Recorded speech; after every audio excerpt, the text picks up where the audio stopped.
Ils l'ont encerclé comme un criminel pour un sac qu'il n'avait jamais volé. Dans un terminal d'aéroport bondé, un homme noir fut bloqué, moqué, ignoré, puis finalement accusé devant des inconnus prêts à croire le pire. Les uniformes se resserrèrent, un doigt se pointa, l'autorité parla avec assurance. Il ne protesta pas. Il n'éleva pas la voix, il n'expliqua pas qui il était. Il attendit simplement jusqu'à ce qu'une phrase calme force la vérité à éclater, fige la salle et transforme un acte banal de profilage en un désastre mettant fin à des carrières que personne n'avait vu venir. Le terminal était bruyant, valises à roulettes et impatience nerveuse. Mais l'espace autour de Darius Cole semblait étrangement silencieux. Il se tenait seul près de la file d'embarquement prioritaire, tenant un sac de sport en cuir usé par les poignets.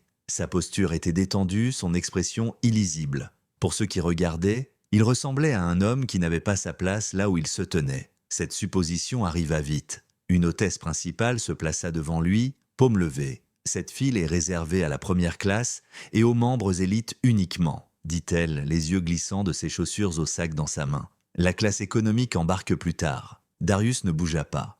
Il leva légèrement son téléphone. « J'embarque maintenant. » Elle jeta un coup d'œil à l'écran et sourit avec mépris. « Ces cartes bug. Ça arrive tout le temps. Veuillez attendre sur le côté. » La première humiliation tomba doucement, enveloppée dans le règlement. Un homme derrière Darius soupira bruyamment en regardant sa montre. Une femme marmonna quelque chose sur les gens qui ralentissent dans la file. La voix de l'hôtesse se durcit. « Monsieur, vous bloquez des clients payants. » Darius recula d'un demi-pouce, pas en signe de reddition, mais de retenue. « Scannez-la, dit-il. » Le scanner émit un bip vert. « Siège 1A. » L'hôtesse fixa l'écran comme s'il l'avait trahi. Elle posa le scanner brusquement. « Une pièce d'identité ?» lança-t-elle sèchement, juste pour vérifier. Darius la lui tendit sans un mot. Elle étudia la carte trop longtemps, puis la lui rendit brusquement. « Très bien, dit-elle sans croiser son regard. Mais ce sac va poser problème. »« Il rentre ?» répondit Darius calmement. « On verra, » dit-elle déjà en se détournant. À bord, l'attention le suivit. Darius plaça le sac dans le compartiment au-dessus. Il glissa facilement. Clic, fermé. Il s'assit, casque sur les oreilles, regard droit devant lui. Quelques minutes plus tard, un passager élégamment vêtu monta à bord et s'arrêta près de lui. L'hôtesse apparut aussitôt, toute chaleur maintenant. Elle servit un verre, rit à une plaisanterie, puis se pencha vers Darius. Ils préfèrent s'asseoir ensemble. « J'ai besoin que vous changiez de place. J'ai choisi ce siège, répondit Darius. Son sourire disparut. C'est une courtoisie ? Non. Sa mâchoire se crispa. Vous êtes difficile. Darius ne dit rien. Le vol devint 6 heures de punition silencieuse. Son épaule était heurtée à chaque passage. Son repas arriva froid. Ses demandes furent ignorées. Chaque affront était minime, niable, délibéré. Darius encaissa tout sans réaction.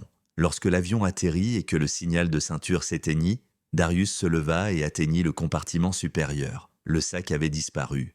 Il se figea un instant, puis regarda dans l'allée. L'hôtesse se tenait près de la sortie, chuchotant avec le même passager bien habillé. Le sac de sport était maintenant dans la main de cet homme. Darius s'approcha. « C'est mon sac. » L'hôtesse rit trop fort. « Monsieur, il lui appartient, je vous ai vu le prendre. » Des têtes se tournèrent. Le passager secoua la tête offensé. « Je ne connais pas cet homme. » La police de l'aéroport arriva rapidement. 3 agents et les mains proches de leur ceinture, la foule s'écarta, avide de résolution. « Reculez !» ordonna un agent à Darius. « Que se passe-t-il ?»« Il a volé mes bagages » dit le passager avec assurance. L'hôtesse hocha la tête. « J'en ai été témoin. » L'agent se tourna vers Darius. « Pouvez-vous prouver que c'est le vôtre ?» Darius regarda le sac puis l'agent.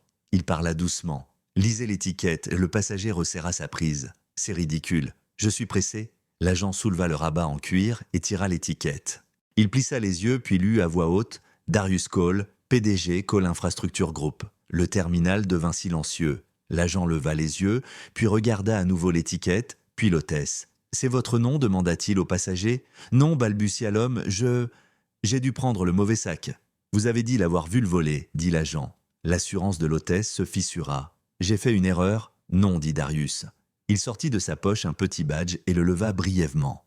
Vérifiez la poche latérale. L'agent l'ouvrit et en sortit une tablette. Au dos se trouvait un logo d'entreprise gravé. Il l'alluma. Un enregistrement audio se diffusa dans tout le terminal.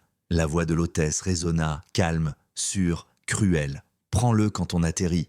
Il ne se défendra pas. Des gens comme lui ne le font jamais. » L'expression de l'agent se durcit.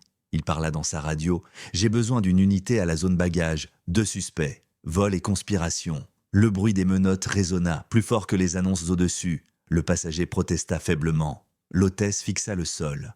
Darius ne dit rien. En quelques heures, la vidéo se répandit. Dans la nuit, la compagnie aérienne publia un communiqué. Au matin, l'hôtesse était licenciée. L'entreprise du passager le mit en congé. Des enquêtes suivirent. Des semaines plus tard, des changements de politique furent annoncés. Formations obligatoires, surveillance renforcée. Darius embarqua sur un autre vol, le même sac à la main. Le nouvel agent sourit. « Bienvenue, monsieur, siège un A. » Darius hocha la tête et avança. Le sac rentra parfaitement. Et cette fois, personne ne remit en question à qui il appartenait. Ce silence a tout changé. Si cette histoire vous a marqué comme la vidéo, partagez-la avec quelqu'un qui doute encore du pouvoir silencieux.